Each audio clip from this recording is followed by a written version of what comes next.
There's a moment in the childhood of every child raised by narcissistic parents when something inside them dies. It's not a physical death. No, it leaves no visible scars, but it's as real as any loss you could ever imagine. In that moment, the child you were, with all your unique desires, emotions, and the way you saw the world, simply disappears. And in its place, something different is born. Something molded for survival. Someone that your parents would finally accept. Carl Jung called this the birth of the persona, the mask we wear for the world. But when this mask is born too early, when it's forced upon a child who doesn't even know who they are yet, the price is devastating, and I need to tell you something before we go any further. This moment I'm about to describe, you probably remember it. Even if your conscious mind has buried the memory deep down, your body remembers your reactions, remember your fears, remember. So, take a breath, because what comes next might hurt. Let's talk about Ashley. Ashley was 6 years old when it happened to her. It was an ordinary Thursday afternoon. She was drawing at the kitchen table while her mom was preparing dinner. Ashley loved to draw.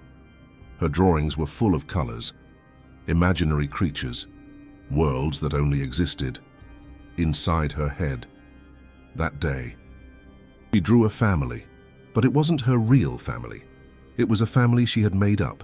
A mother with a huge smile, a father playing in the yard, a little girl on a swing, laughing, a happy family. Her mother glanced over her shoulder, and what happened in the next 30 seconds changed Ashley's life and forever. Her mother picked up the drawing, looked at it in silence, and then, with a cold voice that Ashley had never heard before, she said, "Why doesn't this mother in the drawing look like me? Are you ashamed of me? After everything I do for you?" Ashley froze. Her heart started racing. She tried to explain that it was just her imagination, that she loved her mom, that it wasn't about her. But her mom had already torn the drawing into pieces. "You want a different mother? Then go live with another family. Get out." Ashley started crying, begged for forgiveness, pleaded with her mom, promised that she would never draw imaginary families again, promised to be a good daughter, promised to be whatever her mom wanted her to be.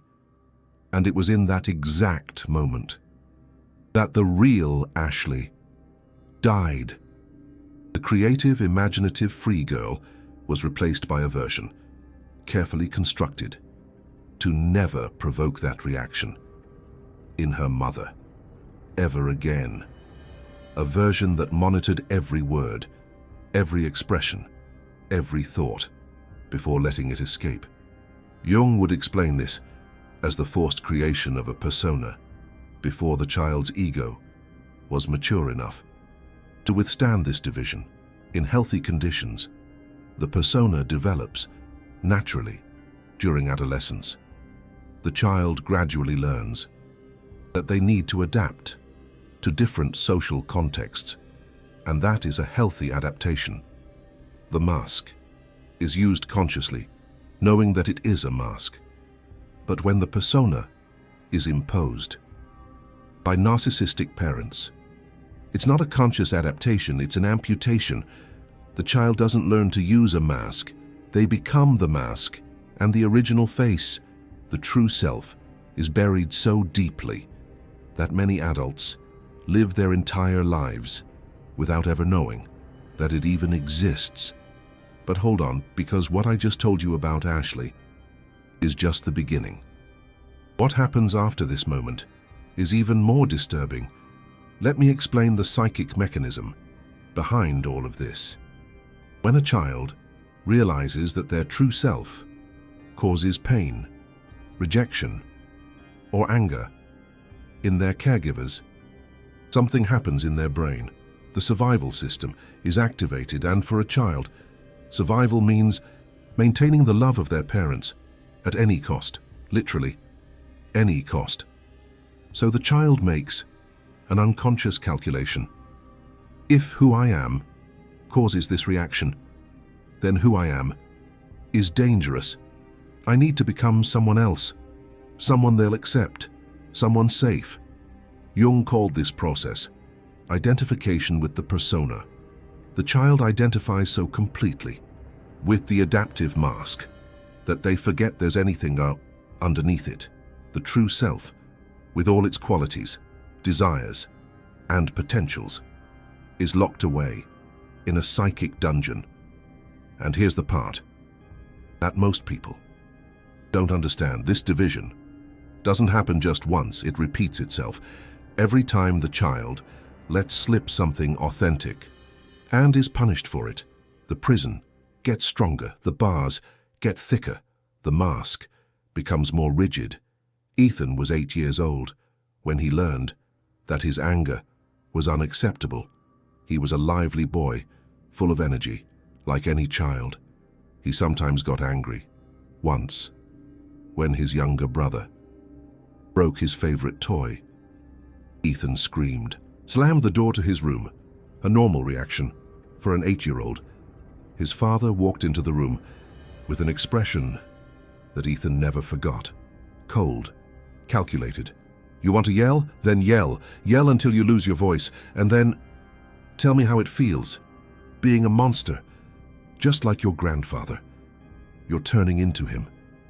A man who destroyed this family. Ethan knew almost nothing about his grandfather. He only knew that no one ever talked about him, that it was a forbidden name. In that moment, Ethan's anger, a normal and healthy human emotion, was associated with something monstrous, something dangerous, something that would turn him into someone who destroyed families. He never expressed anger openly, ever again. When he felt it, he swallowed it down, smiled, pretended that everything was fine. The mask of the calm and balanced boy was welded onto his face. At 35 years old, Ethan came to me because he was having panic attacks. We discovered that each attack happened when he felt anger and couldn't express it. The repressed emotion was manifesting physically. The part of Ethan that felt anger hadn't died. It was alive, trapped, screaming for release. But the mask was so thick that he didn't even know that it existed. And this leads me to something that Jung explained so brilliantly. The shadow. When parts of ourselves are rejected, they don't disappear. They go into the shadow, that psychic repository of everything that we cannot accept in ourselves. And the earlier the rejection happens, the more powerful the shadow becomes. Children of narcissistic parents have enormous shadows because it wasn't just one or two qualities that were rejected. It was the entire self. Everything that was authentic was deemed unacceptable. Creativity, dangerous. You're daydreaming instead of doing something useful. Sensitivity, weakness. Stop crying. You look pathetic. Spontaneous joy, inconvenient. Be quiet. The adults are talking. Curiosity, invasive. Stop asking so many questions. You're wearing me out. Anger, monstrous. You're just like your father, out of control. Sadness, manipulative. You're crying just to make me feel guilty. Each emotion, each authentic expression was punished, ridiculed, or ignored. And the child learned their lesson. Who I am isn't accepted. I need to be someone else. But here's something crucial I need you to understand before we go any further. Your parents probably didn't do this out of conscious malice. They did it because it's what was done to them. The generational cycle of trauma Your grandparents probably forced personas onto your parents, who forced them onto you, who, if you don't become aware, will force them onto your children. Carl Jung spoke extensively about this. The psychic inheritance, the unresolved complexes that pass from generation to generation, like an invisible family curse. Your dad, who demanded you be tough, probably had a father who humiliated him for any sign of vulnerability. Your mum, who demanded perfection, probably had a mother who criticized her ruthlessly for every mistake. They didn't know how to do differently. They were trapped in their own masks, identified with their own personas, disconnected from their own true selves. This isn't an excuse. It's an explanation. And the explanation matters, because it frees you from the illusion that there was something wrong with you. There wasn't. You were a normal child with normal needs. Your parents were so wounded that they couldn't meet those needs. And you did the only thing you could do to survive. You adapted. You created a mask. You buried who you were. But now you're an adult. And the question that really matters is this: are you still wearing that mask? Let me tell you about Ashley to illustrate how this manifests in adult life. Ashley was 42 years old, married, 2 kids, successful career in marketing. On the outside, a perfect life. On the inside, an emptiness she couldn't explain. She came to me because she was having strange thoughts, fantasies of dropping everything, of disappearing, of starting a new life somewhere else, alone, with no obligations to anyone. These thoughts scared her. She loved her kids and loved her husband in a way. She had worked hard to build that life. Why did she want to destroy it all? When we started to explore her story, a pattern emerged. Ashley had been the perfect daughter, straight A's, well-behaved, never any trouble. Her parents showed her off with pride. Ashley is so mature for her age. Ashley never gives us problem. Ashley is an example. Ashley learned early that love was conditional. She was loved when she was perfect, when she didn't cause trouble, when she met expectations. The message was clear. Your value depends on what you do, not who you are. So Ashley spent her life doing, performing, being the perfect employee, the perfect wife, the perfect mother, each role executed with impeccable precision. But underneath all these personas, there was someone Ashley didn't even know. A little girl who had her own dreams, who wanted things that no one ever asked about, who was silenced so early that Ashley didn't even remember she existed. The fantasies of escape were that little girl screaming. It was the true self trying to be heard after 40 years buried. And here's the paradox that Jung identified. The more successful you are using the mask, the harder it is to abandon it. Ashley had built an entire life based on her persona. Career, marriage, reputation, everything depended on her continuing to be the perfect Ashley. Abandoning the mask would mean risking everything. But continuing to wear it meant continuing to die inside, a little each day, until there was nothing left but the shell. This is the dilemma that almost every child of narcissistic parents eventually faces.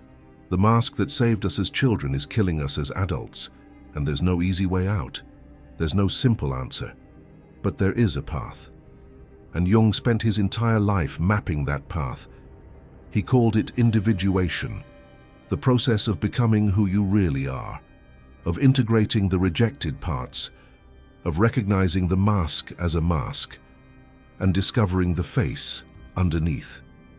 But before we talk about how to do that, I need to tell you about the price of not doing it, the price of living your entire life hidden behind a mask. Jung observed that people who remain identified with their persona pay a progressive price. At first it seems to work. The mask protects. The mask is accepted. The mask receives approval. But over time, something starts to happen. The true self, that authentic part that was buried, doesn't stay quiet forever. It starts to send signals, first subtle, then more intense, until, if ignored for long enough, they explode in crises that the person can't explain. Ethan was a successful executive, 53 years old. president of a multinational corporation, respected, admired, envied, and completely empty inside. He came to me after a heart attack. The doctors said that physically he was recovering well, but there was something more. A deep depression that no antidepressant alleviated. When he described his childhood, the pattern became clear. Son of a rigid military father, Ethan learned early that emotions were weakness. Men don't cry. Men don't complain. Men do what needs to be done. Period. He became exactly that. A productivity machine. Any emotion was immediately suppressed. Any personal desire was sacrificed on the altar of success. And it worked. He climbed. He conquered. He accumulated. But at 53 years old, lying in a hospital bed, he realized that he didn't know who he was beyond his work. He had no real friends, only professional contacts. His marriage was a formality. His children were strangers he barely knew. The heart attack wasn't just physical. It was the body screaming what the mind refused to hear, that the mask was killing the man behind it. Jung would say that Ethan's self was in revolt. After decades of being ignored, it was forcing its presence in the only way it could, through the body, through the illness, through the crisis. And here's something important. The way the self manifests when it's ignored varies from person to person. For some, like Ethan, it's through physical illnesses. The body gets sick because it carries the weight of emotions never expressed.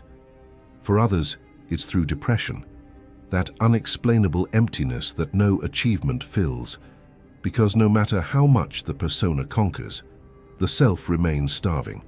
For still others, it's through anxiety. That constant feeling that something is wrong, that you're living someone else's life, that there's something fundamentally missing. And for some, the manifestation is more dramatic. Mid-life crises, impulsive decisions that destroy marriages and careers, behaviors that seem like madness to those who see them from the outside, but which are actually the self trying desperately to be heard. Remember Ashley's fantasies about escaping? That's exactly what they were. Her true self, that little girl buried at 6 years old, was screaming to be released. Now let me explain something that Carl Jung discovered about how this healing process can begin. The first step is always the same. Recognition. You need to recognize that you're wearing a mask, that the person you present to the world isn't who you really are, that there's someone underneath this constant performance.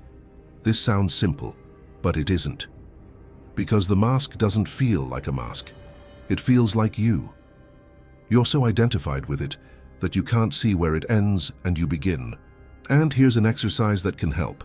Ask yourself, when was the last time I did something just because I wanted to, without considering what others would think? If you can't remember, that's a sign. Ask, are there parts of me that I hide from everyone? Desires, thoughts, emotions that I never express because I'm afraid of the reaction?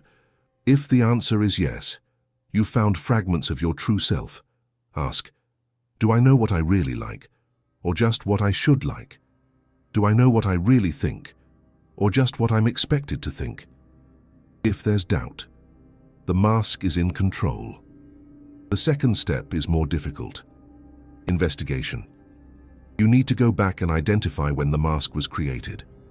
What were the moments like the ones I described with Ashley and Ethan when you learned that your true self was unacceptable? This requires courage because it means revisiting painful memories. It means looking at your parents with adult eyes and recognizing what they did, consciously or unconsciously, not to blame, not to hate, but to understand. Because until you understand how the mask was created, you can't remove it. It continues operating on autopilot, controlling your decisions, your relationships, your life. Carl Jung insisted on this point. Consciousness is the first step to transformation. What remains unconscious controls us. What becomes conscious can be transformed. The third step is the longest, integration. You need to bring back the parts of yourself that were rejected, the creativity that was ridiculed, the sensitivity that was called weakness, the anger that was demonized, the joy that was silenced. This doesn't happen overnight. It's a process that can take years, but each piece you recover, each fragment of the true self that you reintegrate, is a victory. Ashley, at 45 years old, finally started asking what she really wanted, not what was expected, not what would be perfect. What she, that little girl buried for so long, desired. The answer surprised her. She wanted to paint, something her parents had dismissed when she was a child as a waste of time, something she never allowed herself because it wasn't productive, wasn't perfect, wasn't useful. At 45 years old, Ashley started painting in secret, like a teenager hiding a diary, first with shame, then with joy, finally with freedom. She didn't quit her job, didn't abandon her family, but she found a space where she could be herself, where the mask could be removed, even if just for a few hours. And that changed everything. The emptiness began to fill. The fantasies of escape diminished, because she didn't need to escape her life anymore. She had found a piece of herself within it. But I need to warn you about something before we continue. There's a moment in the healing process that's particularly dangerous, the moment when you start to see the mask, but don't yet have the strength to remove it.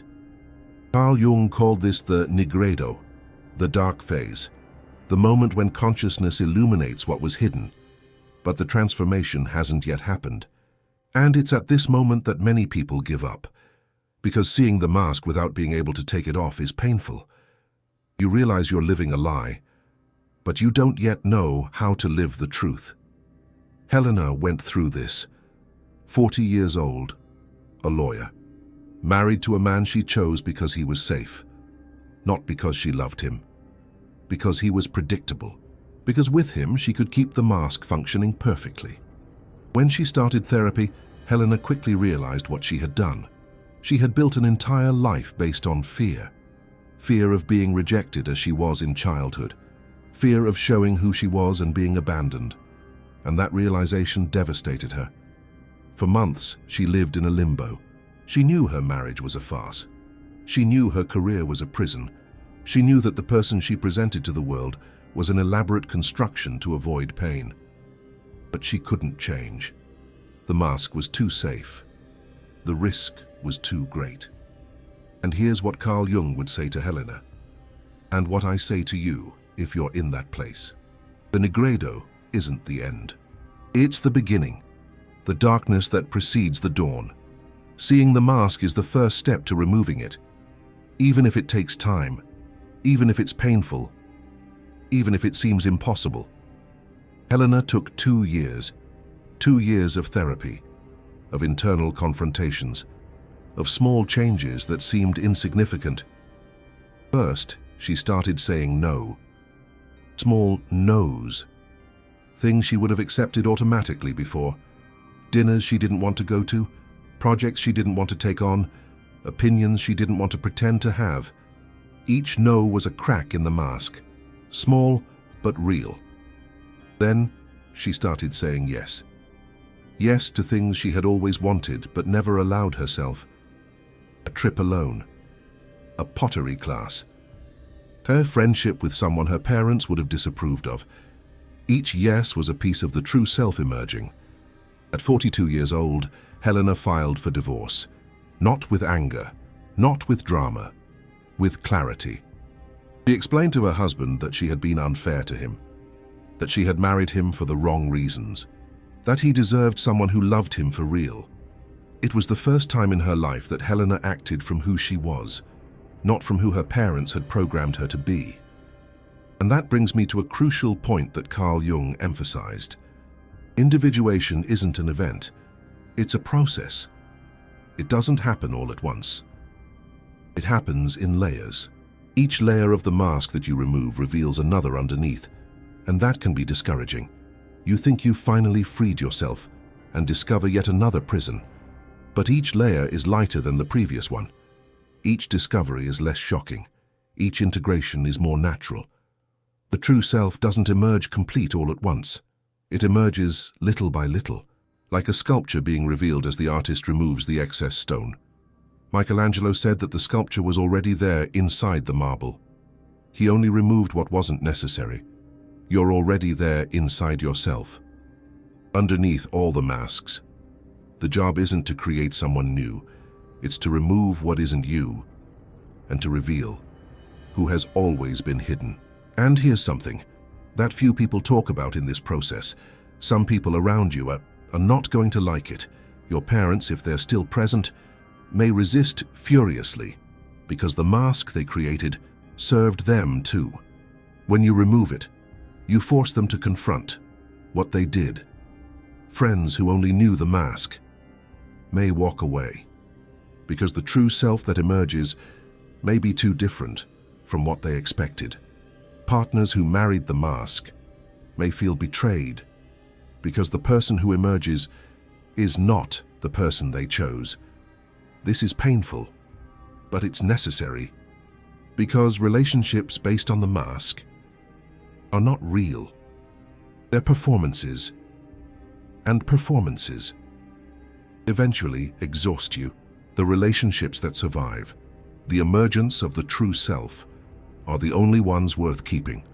They're the only ones where you can be loved for who you really are. Now, before I finish, I need to tell you something important about your parents. If you've spent this entire video thinking about your parents with anger, with resentment, with hurt, I understand. They created the wound. They forced the mask. They rejected who you were. But Carl Jung had a perspective on this. That might help. Your parents were wounded children who never healed.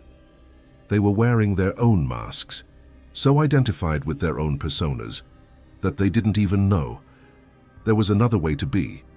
According to Jung, these inherited patterns of behavior often get passed down through generations, creating cycles of pain and misunderstanding. When Ashley's mother tore up her drawing, she was probably reacting from her own wound. Maybe she had been rejected by her own mother. Maybe any sign that she wasn't good enough triggered an old pain that she never processed. It's like that old saying, hurt people, hurt people. When Ethan's father compared him to his monstrous grandfather, he was probably repeating something he heard from his own father. Maybe he had grown up, fearing to become that man. Maybe the son's anger triggered his own terror of losing control. Acknowledging these intergenerational patterns, as Jung often emphasized, is key to understanding our own reactions and behaviors. This isn't an excuse. I repeat, it is not an excuse. They were adults. You were a child. The responsibility was theirs. But understanding the cycle helps to break it, because if you have children, or plan to, this is the most important question.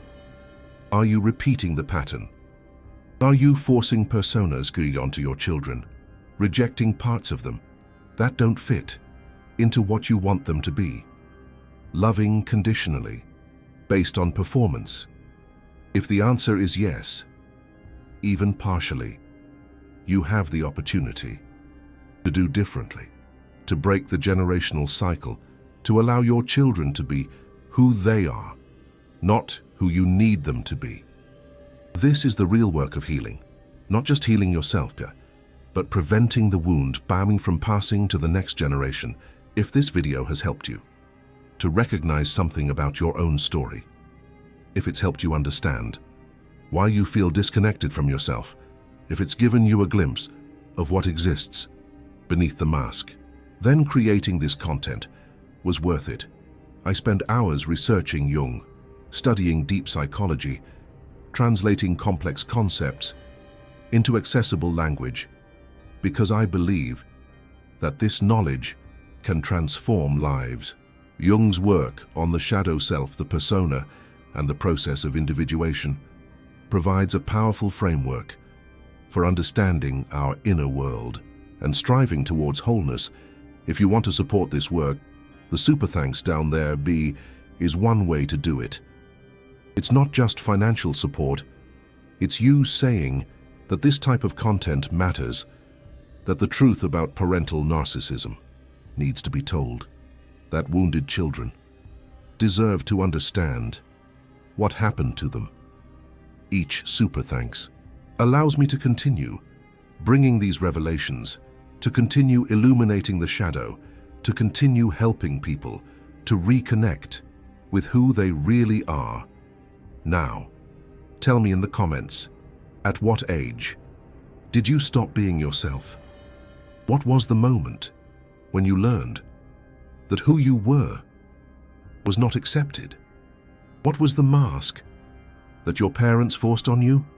I read all the comments and often the stories you share are as powerful as anything I could say. You're not alone in this. Thousands of people watching this video now have gone through similar experiences. Knowing that can help. Remember, the mask that protected you when you were a child doesn't need to define you often as an adult. The true self that was buried is still alive, waiting, ready to emerge when you have the courage to look beneath the surface. Jung believed that individuation, this process of becoming who you really are, was the purpose of life, not external success, not the approval of others, but the integration of all parts of yourself into an authentic whole. He often spoke of it as a lifelong journey, requiring courage, self-awareness, and a willingness to confront our deepest fears and insecurities. Your parents may have started you on the wrong path. They may have forced a mask that you never asked for. They may have rejected who you were before you had a chance to discover it. But now, you're an adult, and the choice to continue wearing the mask or finally remove it is yours. I'll see you in the next video.